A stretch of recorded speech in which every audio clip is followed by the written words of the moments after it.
हाय, मैं हूं विकास और आप देख रहे हैं कॉमर्स फंडामेंटल। आज की इस वीडियो का बहुत सारे स्टूडेंट बेसब्री से इंतजार कर रहे थे। आज हम शुरू करने जा रहे हैं कंपनी अकाउंटिंग। आपको याद होगा जब हम पार्टनरशिप अकाउंटिंग की बात कर रहे थे तो हमने बात की कि एक सोल ट्रेडर होता है, उसकी बहुत सारी लिमिटेशन थी। अब उसकी वजह से हमें शुरू करना पड़ा partnership accounting. But partnership accounting में भी कुछ लिमिटेशन हैं। अब वो कौन सी लिमिटेशन है पार्टनरशिप अकाउंटिंग में? देखिए, सबसे पहले एक लिमिटेड कैपिटल। जहां हम सोल ट्रेडर में बात कर रहे थे लिमिटेड कैपिटल की, अब पार्टनरशिप में भी लिमिटेड कैपिटल ही है, बट पहले से जो मेंबर है वो ज़्यादा हो गए हैं, बट कैपिटल अभी भी लिमिटेड है। उसके बाद लिमिटेड मैनेजमेंट एबिलिटी। जो मैनेजरियल स्किल्स हैं पार्टनर्स की वो भी लिमिटेड रहेंगे, क्योंकि अगर हर पार्टनर बहुत ज़्यादा प्रोफेशनल है, वो कहीं बाहर से हम जो अपनी सर्विसेज नहीं ले पा रहे हैं, तो वो जितना वो जानते हैं उतनी ही सर्विसेज का फ़ायदा उठा पाएंगे, उतनी ही स्किल को यूज़ कर पाएंगे। अब इसके अलावा अनलिमिटेड लायबिलिटी, ये जो एक लिमिटेशन थी वो पार्टनरशिप में भी है और सोल ट्रेडर में भी है। इन और भी बहुत सारी हमारी लिमिटेशन है जिनके चलते हमें एक नए टाइप के बिजनेस की जरूरत है। इन सोल ट्रेडर में और पार्टनरशिप में ये दोनों लिमिटेशन के चलते हुए बहुत बड़े बिजनेस में कन्वर्ट होने की, बहुत ज़्यादा ग्रो करने की और एक्सपेंशन करने की संभावनाएं कम हो जाती हैं। इसलिए हमें एक ऐसे टाइप ऑफ बिजनेस की ज़रूरत है जिसमें ग्रोथ करने की और एक्सपेंशन करने की पॉसिबिलिटी बहुत ज़्यादा हो। तो इसके लिए हम शुरू करते हैं कंपनी। जब हम कंपनी की बात कर रहे हैं तो कंपनी और उसके मेंबर को हम शेयर होल्डर भी बोलते हैं। कंपनी और शेयर होल्डर एक दूसरे से बिल्कुल सेपरेट हैं। कंपनी एंड्स मेंबर, जिसको हम शेयर होल्डर भी बोलते हैं, वो एक दूसरे से बिल्कुल अलग है। अब ये इसी वजह से हम कह सकते हैं कि कंपनी एक अलग सेपरेट आइडेंटिटी है, मेंबर्स एक अलग सेपरेट आइडेंटिटी है। कंपनी क्या है? कंपनी को जानने से पहले हमें पता होना चाहिए कि हमारे पास लेटेस्ट कंपनी लॉ कौन सा है। हमारे इंडिया में वैसे तो जो लेटेस्ट कंपनी लॉ है वो इंडियन कंपनी एक्ट 2013 है, बट इससे भी पहले बहुत सारे एक्ट हुए हैं। जो इससे पहले का एक्ट है, शायद आपको याद होगा, कंपनी एक्ट 1956 था।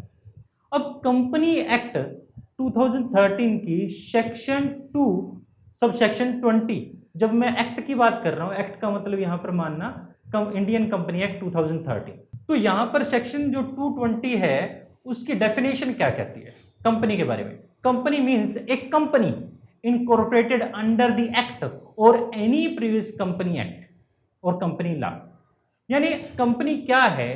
कंपनी वो है जो किसी कंपनी लॉ के अंडर इनकॉर्पोरेटेड हुई हो। हम इनकॉर्पोरेशन को एक प्रोसेस बोलते हैं क्योंकि इसमें एक से बहुत ज़्यादा स्टेप होते हैं, एक से ज़्यादा स्टेप होते हैं जो हमें पूरा करना पड़ता है किसी भी कंपनी को इनकॉर्पोरेट करने के लिए। इस वजह से हम इनकॉर्पोरेशन प्रोसेस बोलते हैं। यानी कंपनी क्या है? कंपनी वो है जो किसी कंपनी एक्ट के अंडर या फिर करंट एक्ट के अंडर या फिर प्रीवियस एक्ट के अंडर रजिस्टर्ड हुई हो, इनकॉर्पोरेटेड हुई हो, उसको हम कंपनी बोलेंगे। कंपनी के मीनिंग को समझने के लिए हमारे पास एक और बहुत शानदार डेफिनेशन है। देखिए, इसके लिए प्रोफेसर हैनी है। प्रोफेसर हैनी ये कहते हैं company is artificial person created by law having separate entity with a perpetual succession and A common seat. इस डेफिनेशन को हम कुछ टुकड़ों में बांट लेते हैं। आप देख पा रहे होंगे कुछ वर्ड्स यहाँ पर हाईलाइट करते हैं। अगर हम उन वर्ड्स का मतलब समझ जाएं तो कंपनी का मतलब भी समझ जाएंगे। हम ऑर्डर वाइज इन वर्ड्स को करते हैं। तो हमने जो डेफिनेशन पढ़ी थी उसमें था सबसे पहले कंपनी इज आर्टिफिशियल पर्सन। ये आर्टिफिशियल पर्सन क्या होता है? आर्टिफिशियल पर्सन आपको पता ही होगा। जब हम पर्सन की बात करते हैं हमारे पास दो टाइप के पर्सन हैं, human person and artificial person, जिसे हम नॉन ह्यूमन भी कह सकते हैं। अब जो ह्यूमन पर्सन की हम बात कर रहे हैं, ह्यूमन का मतलब मैं, आप, हम ह्यूमन है। ह्यूमन मीन्स जो नेचुरल प्रोसेस है, जिसने जन्म लिया है, हम सभी ह्यूमन हैं। अब जब हम ह्यूमन हैं तो ह्यूमन होने के साथ जन्म लेते ही हमें कुछ राइट मिल जाते हैं जो कानून हमें देता है। जैसे हमें नाम हमारा रख दिया जाता है, हम बड़े होकर अपने नाम से प्रॉपर्टी खरीद सकते हैं, हम अपने नाम से बैंक अकाउंट ओपन करवा सकते हैं, हम अपने नाम से कोई लाइसेंस बनवा सकते हैं, हम 18 साल की एज के बाद वोट दे सकते हैं और शादी भी कर सकते हो 21 के बाद, अगर आप एक लड़के हो तो ये हमें राइट मिल जाते हैं जन्म होते ही। बट कंपनी क्योंकि एक बिल्डिंग का स्ट्रक्चर है, एक बिजनेस है, क्या उसे भी ये राइट मिलते हैं? हाँ जी, कंपनी को ये राइट कुछ राइट, सभी राइट नहीं, शादी करने का राइट नहीं मिलेगा, कुछ राइट ऐसे हैं जैसे एक इंसान को मिलते हैं वैसे ही राइट एक कंपनी को भी मिलते हैं। जैसे अपने नाम से प्रॉपर्टी परचेज करने का राइट, जैसे टेलीफोन लैंडलाइन खरीदने का राइट, जैसे अपने नाम से एसेट्स खरीदने का राइट, बिल्डिंग लैंड खरीदने का राइट, बैंक अकाउंट ओपन करने का राइट, इसके अलावा किसी और के ऊपर केस करने का राइट। ये सभी राइट एक आर्टिफिशियल पर्सन को मिलते हैं, एक पर्सन को मिलते हैं, क्योंकि ये कंपनी को भी मिले हुए हैं। हम इस वजह से कंपनी को एक आर्टिफिशियल पर्सन बोलेंगे। तो लॉ की नजर में कंपनी एक आर्टिफिशियल पर्सन है, सेपरेट आइडेंटिटी है और शेयर होल्डर से अलग है। तो इस तरह से हम कह सकते हैं कंपनी एक आर्टिफिशियल पर्सन है। उसके बाद हमने कहा क्रिएटेड बाय लॉ। कंपनी एक इनकॉर्पोरेटेड बॉडी है। जैसे आप सोल ट्रेडर ओपन कर लेते थे, आपका दिल किया बिजनेस शुरू करने का, आपने कर लिया, आपने पार्टनरशिप दिल किया, आपने कर लिया, उसमें कोई लीगल रिस्ट्रिक्शन नहीं थे। अब बट जब हम कंपनी की केस की बात करते हैं, कंपनी में कुछ लीगल हर्डल्स हैं। लीगल हर्डल का मतलब कुछ बाधाएं हैं। हमें एक कंपनी बनाने के लिए उसका इनकॉर्पोरेटेड होना बहुत ज्यादा जरूरी है। तो कंपनी की इनकॉर्पोरेटेड बॉडी है, क्रिएट होता है लॉ की वजह से। हमारे पास Indian company act 2013 latest company law है। क्या इससे पहले कंपनी एक्ट हुए हैं? हाँ जी बिल्कुल हुए हैं। उससे पहले हो सकता है हुआ था 1956 हुआ था, हो सकता है उससे पहले जब अंग्रेज ईस्ट इंडिया कंपनी आई थी तब भी कोई लॉ हुआ ही होगा। इसी वजह से हम ईस्ट इंडिया कंपनी इंडिया में आई। तो हमेशा से ही कंपनी के लिए कुछ एक्ट कुछ लॉ तो हुए ही हैं, बट हमारे लिए लेटेस्ट एक्ट लेटेस्ट लॉ जो है वह है इंडियन कंपनी एक्ट 2013। तो इसके बाद हम करते हैं सेपरेट लीगल एंटिटी या सेपरेट एंटिटी। जब हम सेपरेट एंटिटी की बात कर रहे हैं, एक कंपनी है जो लीगल पर्सन है, उसकी एंटिटी जो है वो उसके शेयर होल्डर से, मेंबर से बिल्कुल अलग है। कंपनी अपने नाम से प्रॉपर्टीज खरीद सकती है, शेयर होल्डर से अलग। अगर कोई क्रेडिटर है जो पैसा कंपनी से लेना चाहते हैं, अगर वो केस करेंगे तो कंपनी पर करेंगे, वो शेयर होल्डर पर नहीं करेंगे। इसका मतलब ये हुआ शेयर होल्डर अलग हैं और कंपनी अलग है, दोनों की एंटिटी अलग अलग है। तो ये हुआ हमारे पास सेपरेट एंटिटी। इसके बाद एक वर्ड बोला गया परपेचुअल सक्सेशन। परपेचुअल सक्सेशन का मतलब बहुत लंबे टाइम तक चलती रहेगी। देखिए, एक इंसान की जो उम्र होती है वो एक लिमिटेड होती है। हम एक 60 साल की उम्र के बाद 70 साल की या फिर 100 साल तक हम जीते हैं, उसके बाद हो सकता है हमें मरना ही पड़ेगा। आखिर में हमारा अंत जो है वो मृत्यु ही है। बट कंपनी के साथ ऐसा नहीं होता, क्योंकि कंपनी जो है उसके एग्जिस्टिंग एक लॉ की वजह से हुई है। एक शेयर होल्डर के इंसॉल्वेंट हो जाने से, बैंकरप्ट हो जाने से, डेथ हो जाने से, लुनाटिक हो जाने से, एक पागल हो जाने से या किसी और प्रकार की प्रॉब्लम की वजह से कंपनी पर इसका कोई असर नहीं पड़ेगा, क्योंकि ये कंपनी एक law created by law body है। मींस ऐसी बॉडी है जो लॉ ने बनाया है, तो इसका जो वाउंड अप होगा, इसका जो क्लोजर होगा वो भी लॉ के द्वारा ही होगा। तो with the process of law it can be winding up. तो इसके ऊपर डेथ का, एक शेयर होल्डर की एक जो मेंबर है उसकी डेथ का इसके ऊपर कोई भी फर्क नहीं पड़ेगा। लास्ट में हमें एक चीज और बोली गई है जिसे बोलते हैं कॉमन सील। कॉमन सील का मतलब होता है स्टैंप।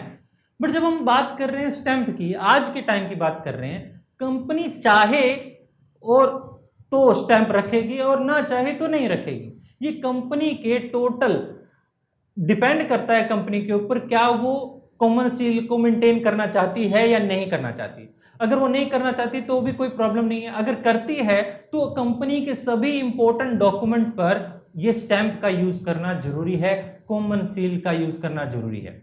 आई होप ये आपको समझ आ रहा होगा। अगर आपको समझ आया है तो ये जो 5 एलिमेंट हैं, कैरेक्टरिस्टिक कह सकते हैं या फीचर कह सकते हैं, जो इस डेफिनेशन में मौजूद थे वो आप सभी समझ पाए होंगे। आपको डेफिनेशन अब अच्छी तरह से समझ आई होगी। कंपनी एक आर्टिफिशियल पर्सन है क्योंकि इसे लॉ ने बनाया है। क्रिएटेड बाय लॉ है, ठीक है। आर्टिफिशियल पर्सन है क्योंकि इसे इंसान की तरह बहुत सारे राइट मिले हैं। सेपरेट आइडेंटिटी है, शेयर होल्डर से इसकी आइडेंटिटी जो है बिल्कुल अलग है।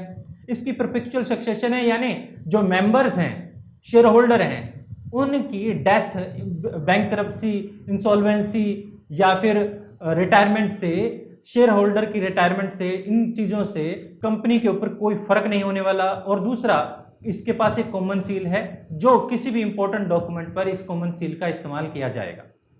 इस तरह से ये डेफिनेशन जो है आपको समझ आई होगी। ये डेफिनेशन जो है इसके बहुत सारे कैरेक्टरिस्टिक को भी बताती है। ये सारे इसके कैरेक्टरिस्टिक ही थे, बट इन कैरेक्टरिस्टिक के अलावा कंपनी के लिए कुछ और भी कैरेक्टरिस्टिक हैं, हम उनकी भी बात की लेते हैं। कुछ और कैरेक्टरिस्टिक कौन कौन से हैं देखिए। सबसे पहले कहता है ट्रांसफरेबिलिटी ऑफ शेयर, उसके बाद कहता है सेपरेशन ऑफ फ्रॉम ओनरशिप, और इसके बाद कहता है लिमिटेड लायबिलिटी। अब इनको भी हम अच्छे से समझ लेते हैं। सबसे पहले बोला गया ट्रांसफरेबिलिटी ऑफ शेयर। जब हम बात करते हैं काइंड ऑफ कंपनी, आप आगे भी पढ़ेंगे, जो हमारी नेक्स्ट क्लास रहेगी वो काइंड ऑफ कंपनी से रिलेटेड रहेगी। अभी थोड़ा सा इंट्रोडक्शन समझ लीजिए।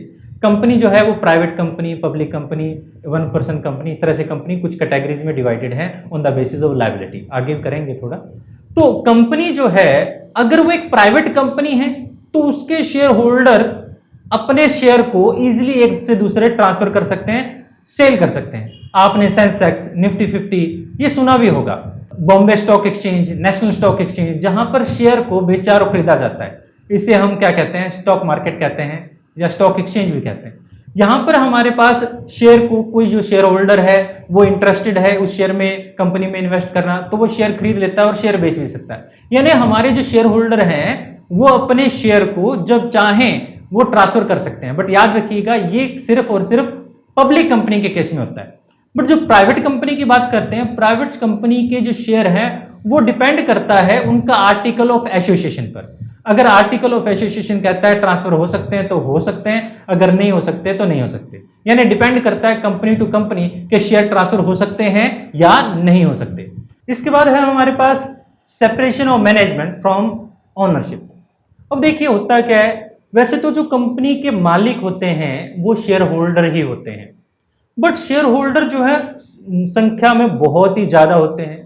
तो इस वजह से ये फिजिबल नहीं है कि हर शेयर होल्डर मैनेजमेंट प्रोसेस में पार्टिसिपेशन कर सके, और ज्यादातर शेयर होल्डर इंटरेस्टेड भी नहीं होते, उन्हें प्रॉफिट चाहिए होता है। इसलिए शेयर होल्डर से के द्वारा ही, यानी शेयर होल्डर ही कुछ पर्सन को सिलेक्ट करते हैं, इलेक्ट करते हैं। उन पर्सन के ग्रुप को हम बोलते हैं बोर्ड ऑफ डायरेक्टर। तो शेयर होल्डर के बिहाफ पर कंपनी को जो चलाते हैं वो होते हैं बोर्ड ऑफ डायरेक्टर्स। तो बोर्ड ऑफ डायरेक्टर कंपनी को संभालते हैं। तो इस वजह से हम कह सकते हैं जो कंपनी के मैनेजमेंट है वो अलग है कंपनी के शेयर होल्डर से। तो ये एक कैरेक्टरिस्टिक था। आई होप ये आपको समझ आ रहा होगा। लास्ट कैरेक्टरिस्टिक की तरफ चलते हैं जो है लिमिटेड लायबिलिटी। वैसे तो कंपनी की जब हम बात करें, कंपनी की भी अलग अलग कैटेगरी है। जो कैटेगरी बनाई गई है वो लायबिलिटी के बेसिस पे ही बनाई गई है। जैसे कि जो हो सकता है unlimited company, company limited, limited company, company limited by share, company limited by guarantee. वो हम नेक्स्ट वीडियो के अंदर देखेंगे, जो भी अपकमिंग वीडियो इससे रिलेटेड रहेगी। बट इस वीडियो में हम उसके पर्टिकुलर इसके बारे में बात नहीं कर रहे। हम सिर्फ ये बात कर रहे हैं कि कंपनी जो लायबिलिटी है, अनलाइक सोल ट्रेडर और पार्टनरशिप, जो लायबिलिटी ऑफ मेंबर थी या शेयर होल्डर थी वो हमारी लिमिटेड है, अनलिमिटेड नहीं है। और वो कहां तक लिमिटेड है? वो लिमिटेड है वैल्यू ऑफ शेयर तक। ये शेयर क्या होता है थोड़ा सा उसको पहले जान लेते हैं। मान लीजिए आप जो पैसा इन्वेस्ट करते हैं बिजनेस में उसे हम कैपिटल कहते हैं, और बिजनेस में आपने जितना भी पैसा इन्वेस्ट किया वो एक ब्लू बॉक्स में आपको दिखाई दे रहा होगा। मान लीजिए ये पूरा पैसा है।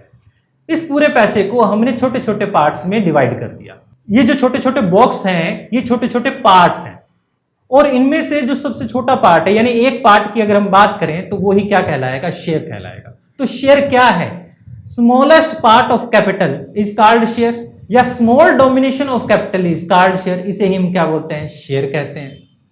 तो शेयर यानी एक कंपनी जो होती है उसकी पूरी शेयर कैपिटल को छोटे टुकड़ों में डिवाइड किया जाता है, और हर एक छोटे टुकड़े को हम क्या कहते हैं? शेयर कहते हैं।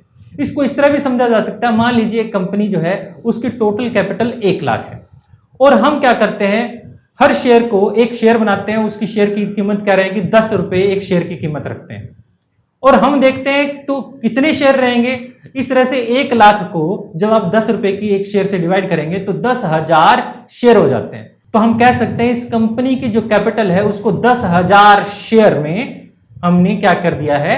डिवाइड कर दिया है, और हर शेयर की कीमत क्या है? 10 रुपए है। तो जो शेयर होल्डर है उसकी लायबिलिटी कितनी रहेगी? उसकी लायबिलिटी इस शेयर की फेस वैल्यू तक ही रहेगी।